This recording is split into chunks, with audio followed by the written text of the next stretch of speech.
Frame या चित्रपटाचा नुकताच ट्रेलर आला आहे. हा ट्रेलर पाहिल्यानंतर माझ्या डोक्यात एकच प्रश्न आला.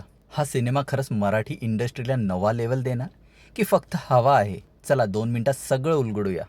नमस्कार मंडळी, आज आपण बोलणार आहोत फ्रेम या मराठी सिनेमाच्या ट्रेलरबद्दल. ट्रेलरमध्ये काय खास आहे, काय कमी आहे आणि थिएटरमध्ये पैसे खर्च करावे का नाही, हे सगळं सोप्या भाषेत पाहूया. ट्रेलरवरून दिसतं की कथा एका अशा घटनेभोवती फिरते जी प्रत्येक पात्राचं आयुष्य बदलून टाकते.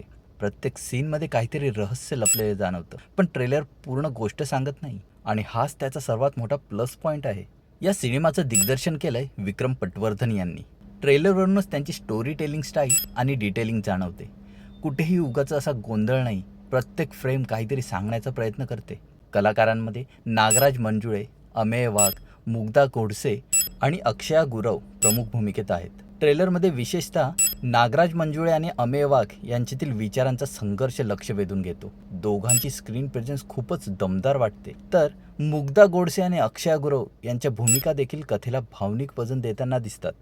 आणि एक गोष्ट तर मान्य करावीच लागेल, नागराज मंजुळे कॅमेऱ्याच्या मागे जितके भारी दिग्दर्शक आहेत ना, तितकेच कॅमेऱ्यासमोरही नैसर्गिक अभिनेता आहेत. अमेय वाघसोबत त्यांची जुगलबंदी पाहण्यासाठी हा सिनेमा बघावा असं ट्रेलर पाहून तर मला वाटतंय. आपल्याकडे ना ट्रेलर पाहिल्यावर लगेच 2 गट तयार होतात. एक म्हणतो हा ब्लॉकबस्टर आहे, तर दुसरा म्हणतो आधी रिलीज तर होऊ दे. खरं काय आहे ते थिएटरमध्येच कळणार. पण ट्रेलरने उत्सुकता नक्कीच वाढवली आहे. बॅकग्राऊंड म्युझिक, सिनेमॅटोग्राफी आणि शेवटचा शॉट हे सगळं मिळून ट्रेलरचा इम्पॅक्ट वाढवतात.